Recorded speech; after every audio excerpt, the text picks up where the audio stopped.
Good morning दोस्तों आज हम चर्चा करेंगे कि जो प्रकृति माँ यानी प्रकृति ही माँ है। और जो ये माँ जिसको हम प्रकृति माँ बोलते हैं, बड़ी मम्मी बोलते हैं, छोटी मम्मी जो हमें जन्म देती है और इस संसार में लाती है, लेकिन वो बड़ी मम्मी ही है जो हमारे अंदर हमको हर तरीके से पोषण देती है, हमारा पालन पोषण करती है। और हमारी हम जिससे जन्म लेते हैं वो माता को भी शक्ति वही देती है, वही शक्ति के रूप में हमारे अंदर बैठी होती है। तो दोस्तों जो देवी माया है जो हमारे शरीर में बैठी हुई है एक वृत्तियों के रूप में, त्रिगुणात्मक प्रकृति के रूप में, जिसको हम तम रज सत कहते हैं, दोस्तों यही प्रकृति का के रूप में हमारे अंदर विद्यमान है। और इसी के कारण हमारी इंद्रियां कर्म करती है और हमारे अंदर सारे कर्म होते हैं कहना चाहिए। तो यदि हमने प्रकृति को समझ लिया तो प्रकृति ही देवी है, प्रकृति ही जन्मदायिनी है, प्रकृति ही मुक्तिदायिनी है और प्रकृति ही मृत्युदायिनी है।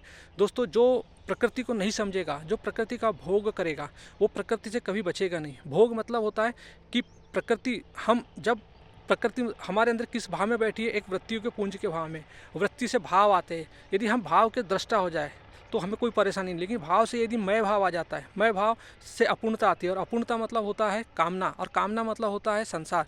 यदि जो व्यक्ति अपूर्णता का भाव से इस संसार को भोगेगा, भोगना मतलब जैसे पर्यावरण में आप देख रहे हो कि कैसे लोग भोग रहे हैं, तो वो जो भोग रहे हैं वो ही महिषासुर है कि प्रकृति को जो भी भोगेगा वो बचेगा नहीं। दोस्तों यही कारण है कि आज देखिए कि मतलब कितनी उत्तराखंड वगैरह में जो बर्बादी होती है ये हमारे भोग का ही है। और यही वृत्तांत हमारी दुर्गा सप्तशती में हमें दिखाता है कि कैसे महिषासुर का वध करती है माँ देवी।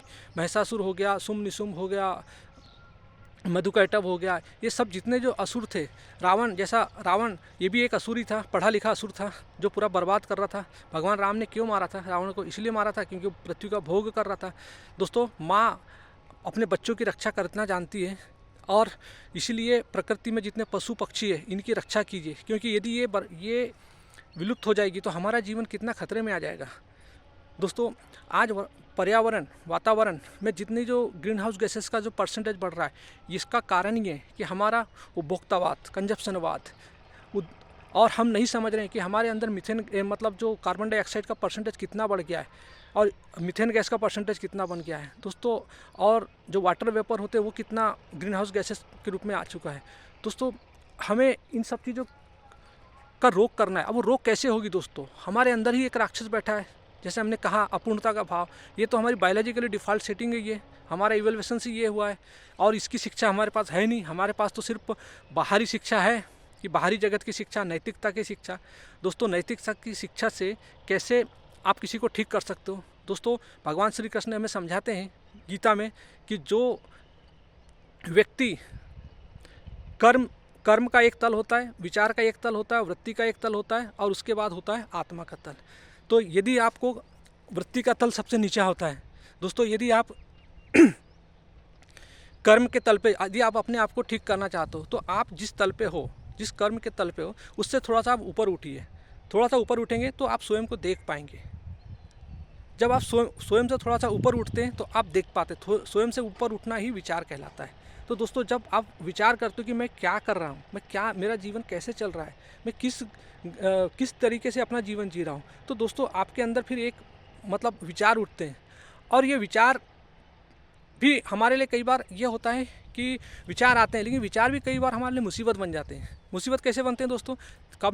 कोई विचार आता है तो विचार आपको खाया जाता है। तो ये विचार का जन्म भी हमारा जो आता है ये हमारे वृत्ति से ही आता है।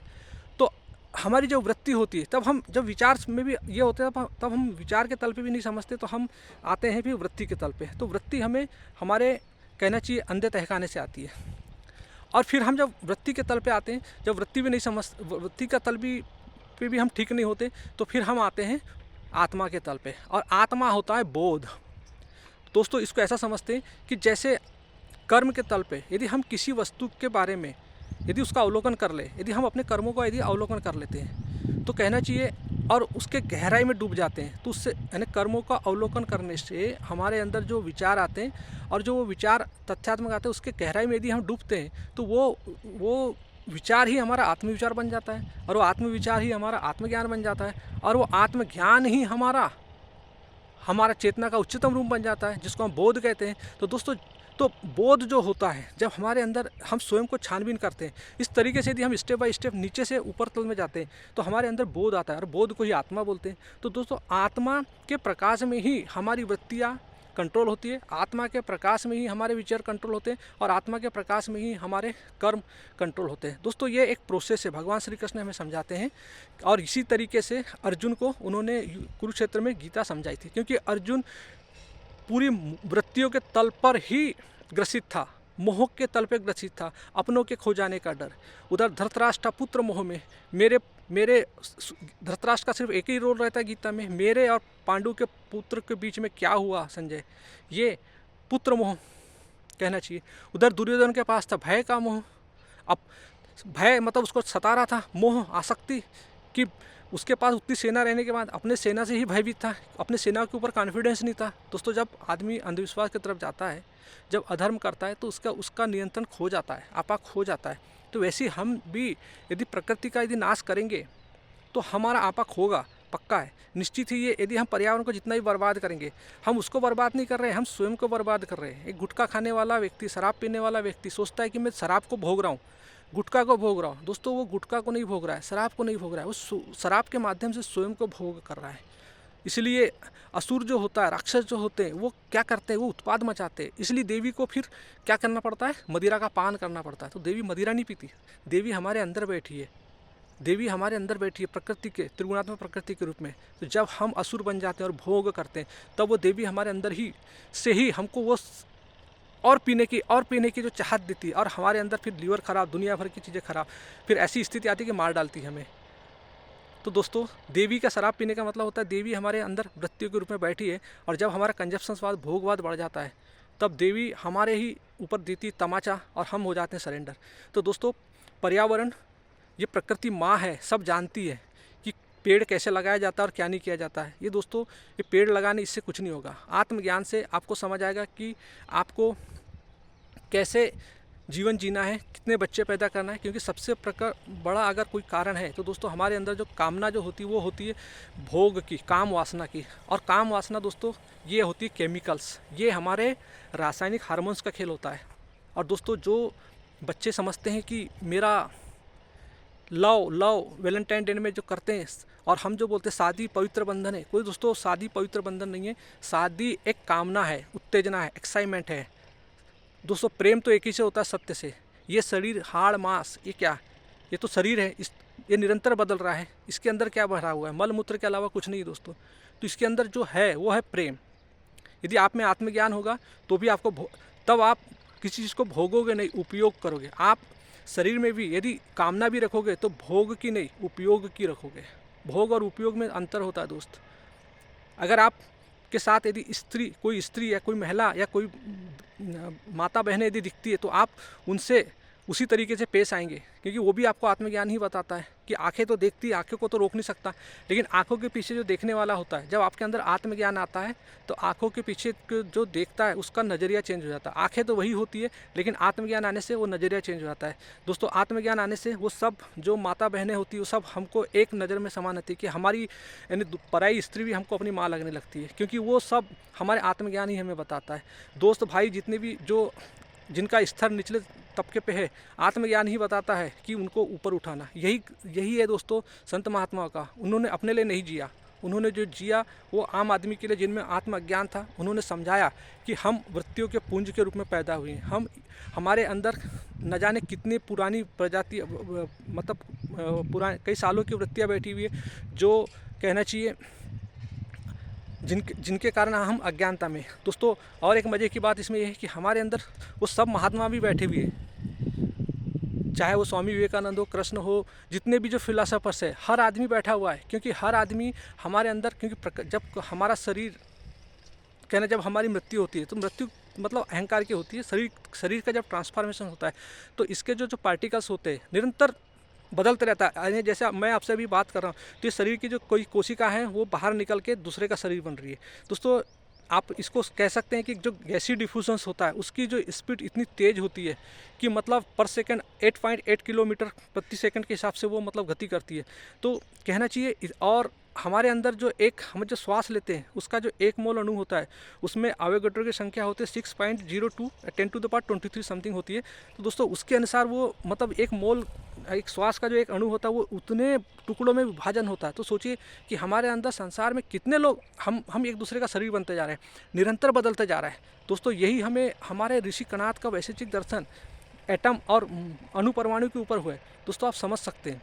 तो दोस्तों आज साइंस ने भी हमें समझा दिया है कि हम सब एक है, हमारे में कुछ नहीं है। ये पूरा वेदांत दर्शन हमें बताता है कि ये पूरा ब्रह्मांड एक है और हमारा जो हमारा मतलब जो कहना चाहिए फिजिक्स भी बताती, क्वांटम फिजिक्स भी हमें बताती, अनसर्टेनिटी का सिद्धांत भी हमें बताता है कि जो वेव्स और पार्टिकल्स दोनों एक ही होते हैं। जब हम देखते नहीं तो वो वेव्स के रूप में चलता है, जब देखते हैं तो पार्टिकल्स के रूप में चलता है। सेम थिंग दोस्तों, जब हमारे अंदर हमारा इमोशन ब्रेन को हम देखते नहीं तो वो फिर एक निरंतर गति करते रहता है, और जब हम देखते हैं तो वो विचार के रूप में आ जाता है। सेम थिंग है दोस्तों, कहीं कुछ नहीं है। यदि आप अपने बच्चों को पढ़ाना चाहते हैं दोस्तों तो फिजिक्स केमिस्ट्री जो है उसको जीवन से रिलेटेड करके देखो, तब आपको जीवन समझ आएगा।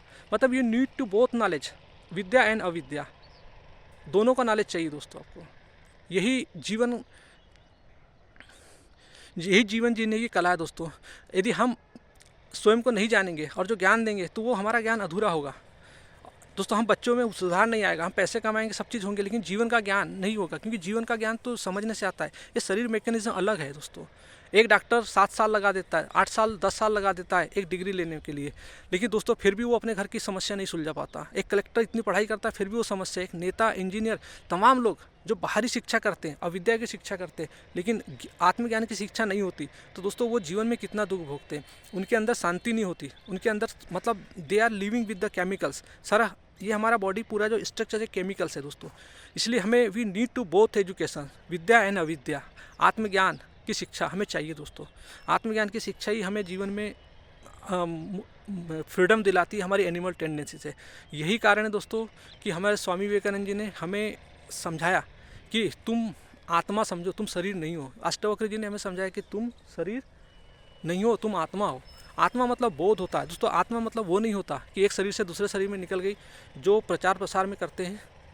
तो दोस्तों आत्मा बोध स्वरूप है, आत्मा प्रकाश है। आत्मा के प्रकाश में ही आप स्वयं को जान सकते हो, देख सकते हो, और जब आप स्वयं को अंदर मुड़ के देखते हो तो वो प्रकाश होता है तब आपके अंदर, क्योंकि ज्ञान ही प्रकाश है दोस्तों, बोध ही प्रकाश है।